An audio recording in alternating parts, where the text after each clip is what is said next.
अगर आप लोग भी 2000 इंग्लिश के वर्ड्स, फ्रेजेस और इडियम्स को जानते हैं तो आप लोग भी अच्छी खासी फ्लुएंट और इंप्रेसिव इंग्लिश बोल सकते हैं। अभी मजा आएगा ना भिड़ो।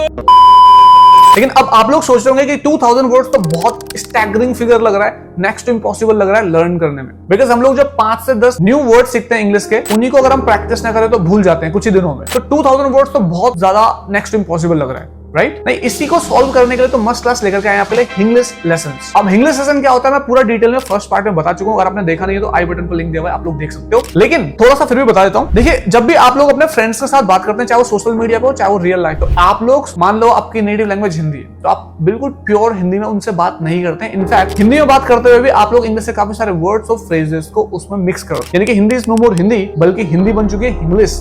उसी तरीके से पंजाबी बन चुकी है पिंग्लिश, बंगाली बन चुकी है बिंग्लिश। हर लैंग्वेज में लगभग इंग्लिश मिक्स हो चुकी है, राइट? और एक और बात, जैसा कि हमने अभी देखा कि वोकैबुलरी को याद करके हम लोग उसे भूल सकते हैं, लेकिन जब एक स्टोरी को सुनते हैं तो स्टोरी को काफी लंबे समय तक याद रख सकते हो। 5 मिनट के अंदर आपको इंग्लिश सेशन में एक स्टोरी सुनाई जाती है आपकी नेटिव लैंग्वेज हिंदी में या फिर इंग्लिश में, जो आपको आराम से समझ में आती है। और स्टोरी सुनते सुनते ही आपको कब 10 to 20 न्यू इंग्लिश के वर्ड्स, फ्रेजेस और इडियम्स सीखने को मिल जाते हैं, आपको पता भी नहीं चलता, राइट? सो आप भी इसका एक डेमो ले सकते हो। आज की स्टोरी को अभी स्टार्ट करते हैं। Let's start English session part 2।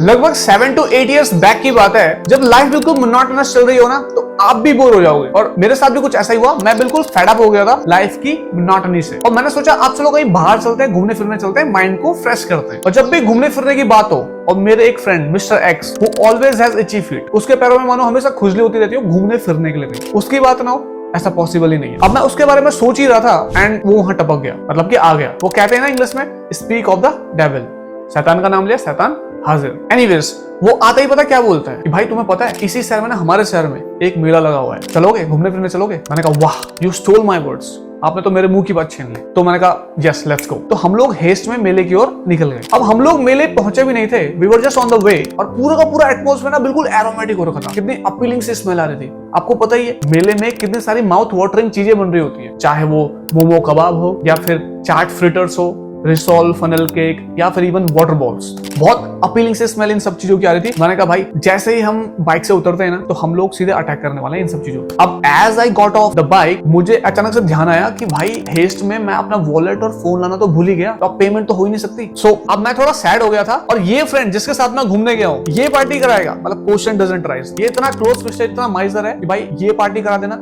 It is next to impossible. तो मैंने कहा चलो एनीवेज। वो क्या करता है, अपने बैग से वॉलेट निकालता है और वॉलेट में से कुछ पैसा निकालता है और अपने फिस्ट में क्लोज कर लेता है। मैंने कहा चलो अब थोड़ा पार्टी की संभावना है। तो we just went in the fair then. अब वहां पे स्टॉल्स आते हैं बहुत सारे, और passing by the stalls finally हम एक जगह में रुकते हैं और वो मुझे पूछता है कुछ खाने को। बट ये सब कुछ बहुत फनी था, बिकॉज उसने पता खाने को क्या पूछा। उसने कहा भाई chips, popcorn, cotton candy, popsicle. मैंने उसको स्टेयर किया। एक बार के लिए तो मुझे लगा कि मैं 5 साल का बच्चा हूँ जो अपने पापा के साथ मेले में घूमने आए, जो उसको ये सब चीजें पूछी जा रही है खाने को। मैंने उसको स्टेयर किया और मैंने कहा I was so hungry with him, hungry plus angry mix, and I asked him, भाई जो भी तू पूछ रहा है ना, it all sound childish। और वो हालांकि माइजर था, लेकिन एट द सेम टाइम वो समझदार भी था। और आपको पता ही है, a word to the wise is enough। समझदार के लिए इशारा ही काफी है। तो वो समझ गया। फिर वो मुझे आगे फर्दर स्टॉल्स में ले गया और फाइनली उसने एक फास्ट फूड स्टॉल में रुके हम लोग। और वहां पर क्या होता है, अब the moment we all have been waiting for, जिस समय का हमें बेसब्री से इंतजार था कि भाई उसका फिस्ट ओपन होगा, कितने पैसे उसमें वो हमें पता चलेगा, ताकि उसके बेसिस पे हम लोग क्या ग्रैब करने वाले वो डिसाइड होगा। जैसे ही उसने अपनी फिस्ट को ओपन किया और सीक्रेट को रिवील किया, तो उसमें थे पूरे के पूरे 5 रुपए का एक सिक्का। इसको देख करके मैं I literally did not know like अब हंसना चाहिए, रोना चाहिए, या मतलब क्या करना चाहिए। और वो क्या कहता है, भैया 5 रुपए के वाटर बॉल्स, यानी कि गोलगप्पे करो। 5 रुपए के आते 3 गोलगप्पे। और वो मुझे पूछता है हर बार, would you like to take? No? Okay. Would you like to take? No? Okay. तो I was so furious at him, I just went off there and भाई मतलब वो मैंने जितना उसे माइजर समझा था ना, he was way too miser than that। But anyways, story का एंड हो जाता है।